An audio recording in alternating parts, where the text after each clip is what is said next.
जय हिंद दोस्तों, कैसे हैं आप सब। आई होप आप सभी अच्छे होंगे और आपकी प्रिपरेशन भी शानदार तरीके से चल रही होगी। दोस्तों नेक्स्ट हम आपके लिए वीडियो लेके आ गए हैं। ये हिंदी के सभी क्वेश्चन हम करने वाले हैं और आपके लिए आने वाले सभी एग्जाम के लिए हेल्पफुल होने वाले हैं, जो आप सभी के लिए क्वेश्चन आपको प्रोवाइड किए जा रहे हैं। दोस्तों लास्ट तक देखिएगा, सभी क्वेश्चंस को खुद से भी करने का प्रयास कीजिएगा और कुछ चीज़ें मैं आपको एक तरह से एक्सप्लेन भी करते चलूँगा, तो आपको और भी एक्स्ट्रा चीज़ें सीखने को मिलेंगी। दोस्तों सबसे पहला शब्द पूछा गया है कि वैश्यवाड़ी जो आपका है, वैश्यवाड़ी का जो संबंध है किस बोली से है। अवधी से संबंधित है, मैथिली से संबंधित है, भोजपुरी से संबंधित है, छत्तीसगढ़ी से संबंधित है। दोस्तों जो वैश्यवाड़ी शब्द है ना, ये किस बोली से संबंधित है ये आपसे पूछा गया है और ये एक अवधी भाषा का शब्द है। दोस्तों किस भाषा का शब्द है, ये आपका अवधी भाषा का शब्द है वैश्यवाड़ी। ठीक है, अवधी भाषा का शब्द है दोस्तों वैश्यवाड़ी। अगला है टक के जो अपभ्रंश है, टक जो है अगर हम बात करें किस भाषा से विकसित है आपका, टक अपभ्रंश से विकसित भाषा कौन सी है। सिंधी, पंजाबी, गुजराती या लहदा, कौन सी आपके इससे अगर हम बात करें विकसित भाषा है आपके। दोस्तों आपको याद रखना है पंजाबी, पंजाबी जो है ना आपकी इससे विकसित भाषा है आपके। टक अपभ्रंश से विकसित भाषा कौन सी है। दोस्तों आपको याद रखना है पंजाबी भाषा जो है ना इससे विकसित भाषा है आपकी। ठीक है, नेक्स्ट क्वेश्चन आप सभी के सामने है दोस्तों कि यहाँ पे रचना काल के आरोही क्रम में व्यवस्थित करना है। आरोही क्रम में व्यवस्थित करना है, जैसे चंदायन, मधुमा, मालती, मृगावती, पद्मावत। ठीक है, तो एक आरोही क्रम में बताना है और अगर हम देखें रही सही जो ऑप्शन यहाँ पे हो जाएगा। दोस्तों ये रचनाएं हैं किसकी, एक बार कमेंट करके आपसे बताएंगे। एंड आप सभी को यहाँ पे याद रखना है कि चंदायन, फिर मृगावती, फिर पद्मावत और फिर मधुमालती, यानी कि जो सिक्वेंस आपको बताना था वो राइट ऑप्शन हो जाएगा आपके सी ऑप्शन, चंदायन, मृगावती, पद्मावत और मधुमालती। ठीक है, आप सभी से जो कमेंट करने के लिए बोला जाए, आप सभी से इसलिए बोला जाता है जिससे होगा क्या, अगर आपको चीज़ें पता है तो आप कमेंट करके तुरंत बताएंगे, अगर नहीं पता है तो आप उसको सर्च करेंगे। सर्च करेंगे तो आपको कुछ और भी एक्स्ट्रा पढ़ने को मिलेगा। तो इसीलिए अगर हम देखें आपसे ये क्वेश्चन मैं खुद से पहले पूछता हूँ, फिर आप सभी को कमेंट में आंसर उसका जवाब मिल जाता है। तो आप सभी याद रखिएगा, यहाँ पे देखिए तो सी आंसर आपका राइट आंसर हो जाएगा। ठीक है, नेक्स्ट क्वेश्चन है कि मोई, तो, अकोख, तुमाओ, ये जो सर्वनाम है ये किस बोली में प्रयुक्त होते हैं। मोई, तो, अकोख, तुमाओ, ये जो सर्वनाम है किस बोली में प्रयुक्त होते हैं। ब्रजभाषा, कन्नौजी, अवधी या बुंदेली। दोस्तों ये बुंदेली में प्रयुक्त होते हैं। किस में प्रयुक्त होते हैं दोस्तों, ये बुंदेली में प्रयुक्त होते हैं। मोई, तो, अकोख, तुमाओ सर्वनाम ये सभी कहाँ पे प्रयुक्त होते हैं दोस्तों, ये बुंदेली में प्रयुक्त होते हैं। तो आप सभी का राइट आंसर ऑप्शन डी हो जाएगा। ठीक है, नेक्स्ट क्वेश्चन कीजिएगा दोस्तों, वर्णमाला से क्वेश्चन आप सभी के सामने है और ये क्वेश्चन थोड़ा सा मैं कर देता हूँ आपके, चलिए मिनिमाइज कर देता हूं जिससे कि क्वेश्चन के ऑप्शन आपको दिखे तो फिर आप कर पाए। ठीक है, अब कर सकते हैं। आप सभी बताना है कि ये जो व्यंजन दिए गए हैं कौन से किसके अंतर्गत आएंगे, दंत के अंतर्गत, कंठ के अंतर्गत। तो आप सभी को पता है कि आपको अगर आपने पढ़ा है वर्णमाला तो कचट तप आपको पता होगा। कचट तप में अगर हम देखें जो का जो वर्ग होता है ना वो किसके अंतर्गत आता है, कंठ के अंतर्गत आता है। ठीक है, कंठ के अंतर्गत आता है। अब का, खा, गा, घा, घा जो आता है ना ये कचट का में आता है, तो फर्स्ट का तो आपका डी हो जाएगा। और आप सभी ऑप्शन अगर आप देखेंगे दोस्तों तो आपको सिर्फ एक ही ऑप्शन ऐसा मिल रहा है जिसमें फर्स्ट का डी बताया गया है, फर्स्ट का सेकंड बताया गया, सॉरी फर्स्ट का सेकंड बताया गया है। तो आपको पता चल गया कि डी यहाँ पे अगर हम देखें, हाँ सॉरी मैं गलत यहाँ पे बता रहा हूँ आप सभी को। हाँ डी का सेकंड होगा और डी का सेकंड आपको यहाँ पे बी में मिल रहा है। डी का सेकंड आपको एक ही ऑप्शन में मिल रहा है, वो मिल रहा है आपको बी में। तो यहाँ से आप आसानी से आंसर करते हैं। सॉरी यहाँ पे मैंने जो बाई मिस्टेक आपको मैंने दूसरा करा दिया था, यहाँ पे बी आंसर होगा। कैसे होगा देखिए, डी का आपका सेकंड हो जाएगा। ठीक है, इसके बाद अगर हम देखें फर्स्ट में जो दा दिया गया, दा किसके अंतर्गत आएगा दोस्तों, दा जो आएगा ना आपके दंत के अंतर्गत आएगा, ता था दा। ठीक है, तो ये आपका दंत के अंतर्गत तक आएगा। फिर इसके बाद सेकंड में जो जा दिया गया, जा जो आएगा ना दोस्तों तालव्य के अंतर्गत आएगा। ठीक है, तालव्य के अंतर्गत। और जो वा है जो ना आपका दोस्तों ये ओष्ठ के अंतर्गत आ जाए, पाफा बा लास्ट में ओष्ठ वाला। ठीक है, तो इस तरह से आप जो राइट ऑप्शन करेंगे ना वी ऑप्शन आप करेक्ट आंसर करेंगे। ठीक है, कभी कभी क्या होता है दोस्तों बोलना कुछ और होता है और आपके जल्दी में अगर हम देखें बताने के उसमें थोड़ा सा मिस्टेक हो जाता है। उसके लिए मैं आपको अगर ऐसा कोई क्वेश्चन होता है जिसमें ऑप्शन या आंसर गलत हो जाते हैं, मैं आपको कमेंट कर देता हूँ, पिन कर देता हूँ, तो आप एक बार कमेंट भी चेक कर लिया करिए। ठीक है, होता नहीं है बट बाय मिस्टेक कभी हो जाए तो आप ये चेक कर सकते हैं। चलिए देखिए, प्रार्थना समाज की स्थापना इनमें से किसने की थी आपके दोस्तों। प्रार्थना समाज की स्थापना किसके द्वारा की गई थी, बहुत ही शानदार प्रश्न है और मैक्सिमम टाइम एग्जाम में रिपीट हुआ क्वेश्चन है आपका। प्रार्थना समाज की जो स्थापना है दोस्तों आत्माराम पांडुरंग के द्वारा की गई थी। किसके द्वारा? आत्माराम पांडुरंग के द्वारा की गई थी दोस्तों प्रार्थना समाज की स्थापना। ठीक है, बहुत ही शानदार क्वेश्चन आप सभी के सामने है कि लक्ष्मीपुरा नामक जो रिपोर्टाज है इसके लेखक कौन है दोस्तों? लक्ष्मीपुरा नामक जो रिपोर्टाज है इसके लेखक कौन है आपके इनमें से अगर हम बात करें? आप सभी को पता है शिवदान सिंह चौहान। इसके लेखक कौन है दोस्तों? शिवदान सिंह चौहान। ठीक है, शिवदान सिंह चौहान। तो आप सभी को पता है शिवराज सिंह चौहान से आप यहाँ पे याद कर सकते हैं कि शिवदान सिंह चौहान है। शिवराज नहीं होंगे, शिवदान होंगे। ठीक है, शिवराज तो मुख्यमंत्री सीएम के पद पर है, तो शिवदान होंगे अगर हम देखें यहाँ पे लक्ष्मीपुरा। ठीक है, लक्ष्मीपुरा नामक रिपोर्टाज के लेखक कौन है? तो शिवराज नहीं होंगे, शिवदान होंगे। ये आपको याद करके चलना है। चलिए नेक्स्ट है कि नए साहित्य का सौंदर्य शास्त्र कृति के लेखक कौन है? नए साहित्य का सौंदर्य शास्त्र, नए साहित्य का सौंदर्य शास्त्र कृति के लेखक कौन है दोस्तों? याद रखिएगा गजानन माधव मुक्तिबोध है। कौन है? गजानन माधव मुक्तिबोध है नए साहित्य का सौंदर्य शास्त्र के लेखक। कौन है? गजानन माधव मुक्तिबोध है नए सौंदर्य का। ठीक है, फिर अगर हम बात करें नेक्स्ट क्वेश्चन है आपका कि बीजक संकलन में कबीर की रचनाएं किसने संकलित की हैं? बीजक संकलन जो है इसमें कबीर की जो रचनाएं हैं किसने संकलित की हैं? कबीर, रैदास, सुंदरदास या धर्मदास? इंपॉर्टेंट क्वेश्चन है दोस्तों। आप सभी को पता है जो बीजक संकलन में कबीर की जो रचनाएं किसने संकलित की हैं, तो आपको हो जाएगा धर्मदास। किसने की हैं दोस्तों? धर्मदास ने की हैं आपके बीजक संकलन में जो कबीर की रचनाएं हैं किसने संकलित की हैं? तो धर्मदास ने की हैं आपके ये। ठीक है, नेक्स्ट है भारतीय जनता का प्रतिनिधि कवि यदि किसी को कह सकते हैं तो तुलसीदास को उक्त कथन किस आलोचक का है? भारतीय जनता का प्रतिनिधि कवि यदि किसी को कह सकते हैं तो तुलसीदास को यह कथन किस आलोचक का है? तो अगर हम देखें तो आचार्य रामचंद्र शुक्ल। आचार्य रामचंद्र शुक्ल अगर हम देखें तो आपका करेक्ट आंसर हो जाएगा दिए गए ऑप्शंस में से। आचार्य रामचंद्र शुक्ल आपका राइट आंसर हो जाएगा दिए गए ऑप्शंस में से।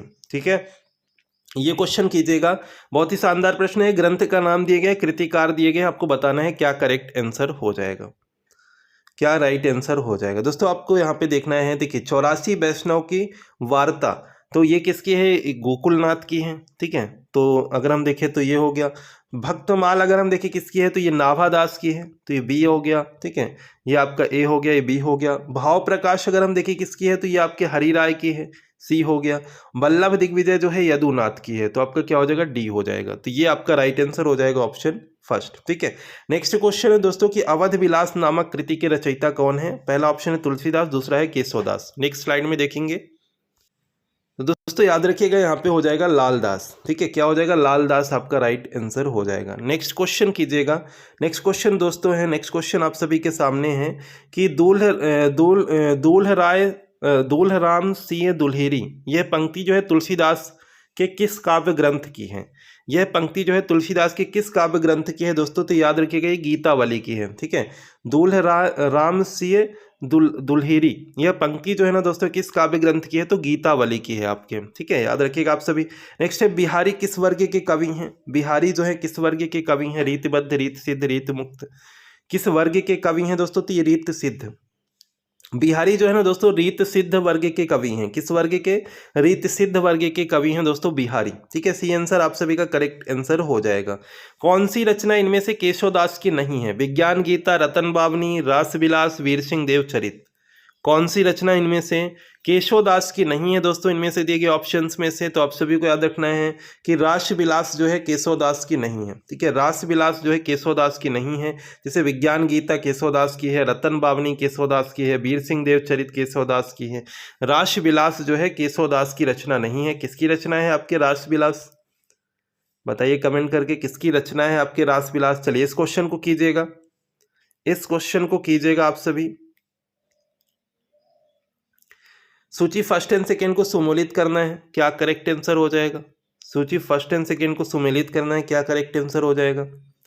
देखिए दोस्तों जगत विनोद पद्माकर, जगत विनोद पद्माकर हो जाएगा। इसके बाद रामचंद्र शरण, रामचंद्र शरण की अगर हम बात करें तो ये हो जाएगा गोप। ठीक है, ललित ललाम, ललित ललाम अभी आपने देखा है मतीराम हो जाएगा। और भाषा भूषण का हो जाएगा जसवंत सिंह, भाषा भूषण का हो जाएगा जसवंत सिंह। ठीक है, तो एक एक यहाँ पे आप सभी याद रखिएगा क्योंकि क्वेश्चन अगर हम देखें तो कहीं से भी बन सकता है। ठीक है, नेक्स्ट है दोस्तों प्रजा हितैषी पत्र के संपादक कौन थे? इंपॉर्टेंट क्वेश्चन है, प्रजा हितैषी पत्र के संपादक कौन थे दोस्तों? याद रखिएगा, प्रजा हितैषी पत्र के संपादक थे आपके राजा लक्ष्मण सिंह। कौन थे दोस्तों? राजा लक्ष्मण सिंह थे प्रजा हितैषी पत्र के संपादक। कौन थे? राजा लक्ष्मण सिंह थे प्रजा हितैषी पत्र के संपादक। नेक्स्ट अगेन इंपॉर्टेंट क्वेश्चन आप सभी के सामने है। इस तरह के क्वेश्चन में ज्यादा चीजें आपकी कवर होती हैं। यहाँ पे हो जाएगा दोस्तों आप सभी का भारतेंदु का हो जाएगा राधाचरण गोस्वामी, ब्राह्मण का हो जाएगा आपका प्रताप नारायण मिश्र, और इसके बाद अगर हम देखें हिंदी प्रदीप का आपका क्या हो जाएगा? हिंदी प्रदीप का हो जाएगा आपका पंडित बालकृष्ण भट्ट, और आनंद कादम्बनी का हो जाएगा बद्री नारायण चौधरी प्रेमधन। तो जो आपका राइट आंसर होगा ना, ऑप्शन सी आपका करेक्ट आंसर हो जाएगा। ठीक है, ऑप्शन सी आपका राइट आंसर यहाँ पे हो जाएगा। नेक्स्ट है, इनमें से कौन सा नाटक भारतेंदु जी का मौलिक नाटक है? कौन सा नाटक भारतेंदु जी का मौलिक नाटक है? प्रेम जोगनी, मुद्रा राक्षस, दुर्लभ बंध या सत्य हरिश्चंद्र? कौन सा है आपके दोस्तों? प्रेम जोगनी। प्रेम जोगनी जो है ना आपका, ये अगर हम देखें भारतेंदु जी का मौलिक नाटक है। अगर हम देखें प्रेम जोगनी, ठीक है। किस कवि का वास्तविक नाम वैद्यनाथ मिश्र है? किस कवि का वास्तविक नाम जो है वैद्यनाथ मिश्र है? धूमिल, नागार्जुन, त्रिलोचन या अंचल?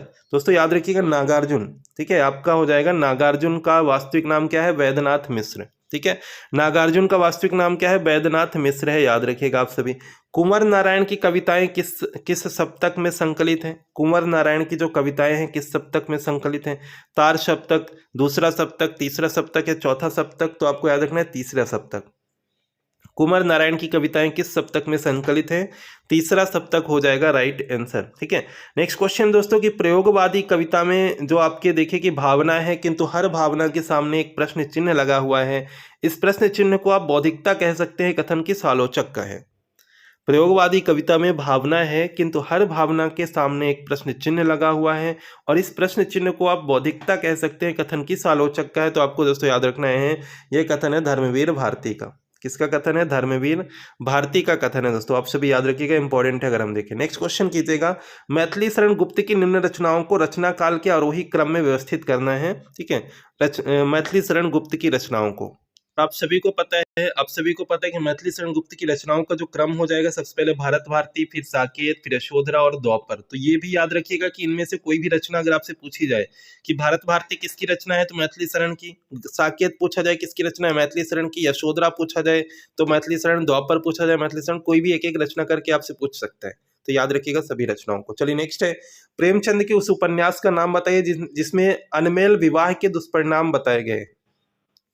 अनमेल विवाह के दुष्परिणाम बताए गए हैं, बिना मेल के विवाह के दुष्परिणाम बताए गए हैं। तो दोस्तों ये है उनका जो उपन्यास निर्मला में बताए गए हैं, ठीक है। ये सभी भी याद रखिएगा, सेवा सदन, कायाकल्प, प्रेमाश्रय सभी ने किए हैं। निर्मला अगर हम देखें तो अगर हम बात करें इसमें आपके इनके में अनमेल विवाह के दुष्परिणाम बताए गए हैं, ठीक है। नेक्स्ट है, सचेतन कहानी के प्रवर्तक कौन है? सचेतन कहानी के प्रवर्तक कौन है दोस्तों? आपसे 25 क्वेश्चन है, सचेतन कहानी के प्रवर्तक कौन है? तो याद रखिएगा महीप सिंह। इनका नाम क्या है? महीप सिंह है इसके प्रवर्तक। जिंदगी और जोंक कहानी के लेखक कौन है? जिंदगी और जोंक कहानी के लेखक कौन है दोस्तों? जिंदगी और जोंक कहानी के लेखक है अमरकांत। पहले भी मैंने ये क्वेश्चन कराए हैं, ये वाला क्वेश्चन अमरकांत, क्योंकि सभी रचनाएं मैंने अमरकांत की करा दी हैं। अगला है, इनमें से कौन सा व्याभिचारी भाव नहीं है? अपस्मार, अविहित्या, वैवर्ण या वितर्क? कौन सा व्याभिचारी भाव नहीं है? तो दोस्तों वैवर्ण जो है ना आपका व्याभिचारी भाव नहीं है। सी आंसर आपका राइट आंसर हो जाएगा, ठीक है। नेक्स्ट है, मुक्तिवाद किस आचार्य का मत है? आचार्य मम्मट का, आचार्य विश्वनाथ का, आचार्य अभिनव गुप्त का या भट्ट नायक का? मुक्तिवाद किस आचार्य का मत है दोस्तों? तो याद रखिएगा भट्ट नायक का। किसका मत है? भट्ट नायक का मत है मुक्तिवाद, ठीक है। व्याभिचारी भाव नहीं है कौन सा? तो वैवर्ण हो जाएगा। और मुक्तिवाद किस आचार्य का मत है? तो भट्ट नायक हो जाएगा आपके, ठीक है। नेक्स्ट है, ध्वनि को काव्य की आत्मा किस आचार्य ने माना है? ध्वनि को काव्य की आत्मा किस आचार्य ने माना है? तो याद रखिएगा आनंदवर्धन ने। किसने माना है? आनंदवर्धन ने माना है ध्वनि को काव्य की आत्मा, ठीक है, आनंदवर्धन। नेक्स्ट है, प्रेमचंद के किस उपन्यास में स्त्रियों की आभूषण प्रेता के दुष्परिणाम दिखाए गए हैं? ठीक है, अभी हमने आपको बताया अनमेल विवाह कहाँ पर? निर्मला में। याद है ना आप सभी को, भूलिएगा नहीं पिछला जो मैं आपको करा रहा हूँ, ठीक है। अनमेल विवाह निर्मला में।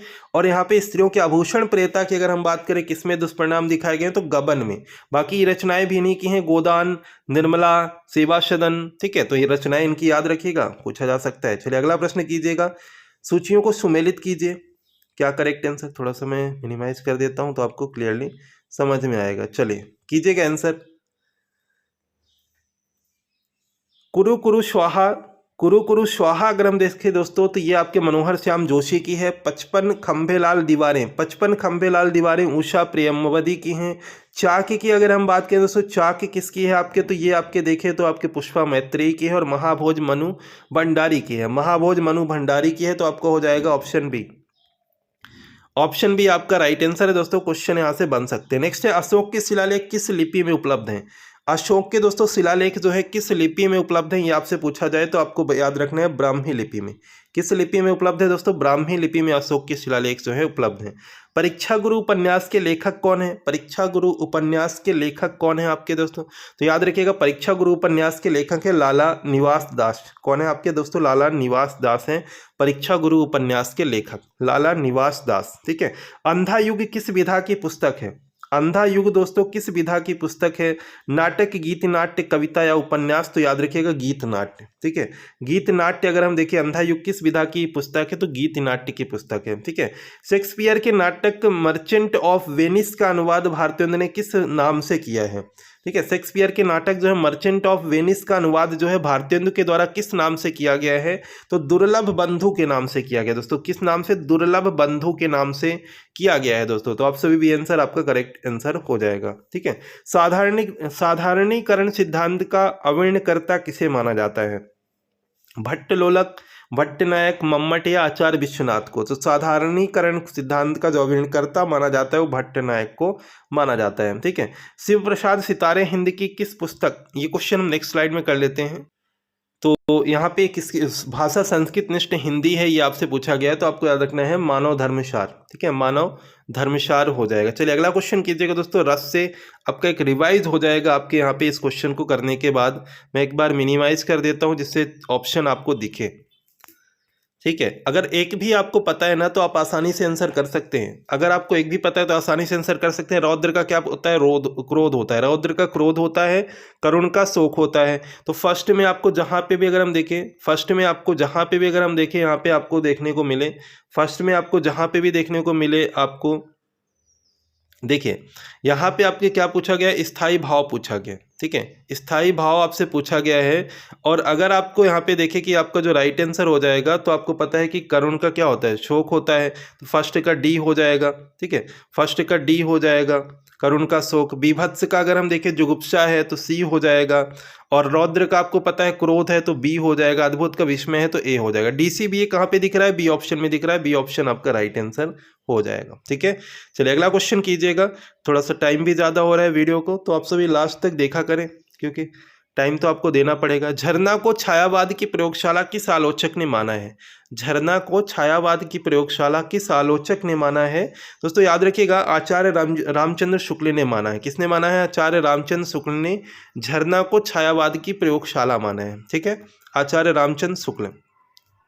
नेक्स्ट है पहला यथार्थवादी उपन्यास मैडम बोवेरी कब प्रकाशित हुआ था आपके, पहला यथार्थवादी उपन्यास मैडम बोवेरी कब प्रकाशित हुआ था दोस्तों, याद रखिएगा यह प्रकाशित हुआ था 1856 ईस्वी में। 1856 ईस्वी में आपके मैडम बोवेरी जो यथार्थवादी उपन्यास का प्रकाशन हुआ था।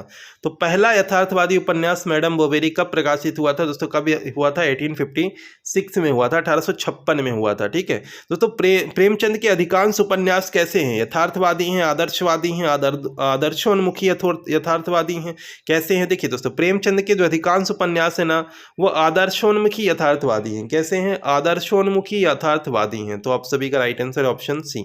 मूर्ति देवी पुरस्कार प्राप्त करता इनमें से कौन नहीं है, जैसे कुबेरनाथ, निर्मल वर्मा, विष्णु प्रभाकर, जयशंकर प्रसाद। किन्हें मूर्ति देवी पुरस्कार नहीं मिला है आपके इनमें से दोस्तों, जयशंकर प्रसाद अगर हम बात करें, इन्हें जो है मूर्ति देवी पुरस्कार नहीं मिला है। जयशंकर प्रसाद आपका हो जाएगा। ठीक है, इनमें से किस रचना को ज्ञानपीठ पुरस्कार नहीं मिला, जैसे कामायनी, उर्वशी, भामा, चिदम्बरा।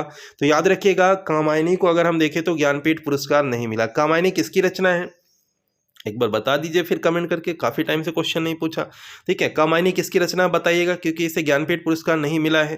ठीक है, नेक्स्ट क्वेश्चन है कि भूषण बिनु न बिराजई कविता वनिता मित्त, यह जो कथन है किसका है, कि भूषण बिनु न बिराजई कविता वनिता मित्त, किसका कथन है आपका ये। याद रखिएगा, केशवदास का कथन है। किसका कथन है? केशवदास का कथन है। भूषण बिनु न बिराजई, कविता वनिता मित, केशवदास का कथन है। ठीक है। काव्य शोभाकरान धर्मान अलंकारान प्रचक्षते, यह परिभाषा जो है किसके द्वारा दी गई है आपके? किस आचार्य ने परिभाषा दी है? काव्य शोभाकरान धर्मान अलंकारान जो प्रचक्षते, जो परिभाषा है ना दोस्तों, दंडी के द्वारा दी गई। किसके द्वारा? दंडी के द्वारा दी गई है आपके दोस्तों। ठीक है, दंडी के द्वारा आपके दी गई है।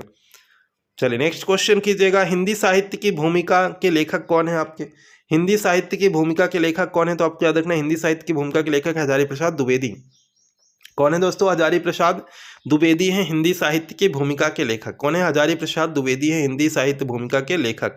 नेक्स्ट क्वेश्चन है कि नागरी प्रचारिणी सभा द्वारा प्रकाशित हिंदी साहित्य के बृहत इतिहास के कुल कितने खंड हैं? हिंदी साहित्य के बृहत इतिहास के कुल कितने खंड हैं? तो आपको याद रखना है 16। कितने हैं दोस्तों? 16 खंड हैं इसके। ठीक है। लास्ट क्वेश्चन है आपका कि धार्मिक मासिक पत्र जो है आपके कल्याण, धार्मिक मासिक पत्र है कल्याण, इसका अगर हम देखें प्रकाशन किस नगर से होता है दोस्तों? याद रखिएगा, इसका प्रकाशन होता है गोरखपुर से। इसका प्रकाशन कहाँ से होता है दोस्तों? गोरखपुर से इसका प्रकाशन होता है। गोरखपुर से इसका प्रकाशन होता है। धार्मिक मासिक पत्र कल्याण का प्रकाशन अगर हम देखें किस नगर से होता है, तो गोरखपुर से इसका प्रकाशन होता है। दोस्तों ये थे हमारे हिंदी के क्वेश्चन। आई होप आप सभी ने लास्ट तक देखा, और आप सभी जितने क्वेश्चन यहाँ पे पूछे जाए कमेंट कीजिएगा, और जो हमारा कंप्लीट सीरीज एक चल रहा है उसको भी आप सभी देख लीजिएगा।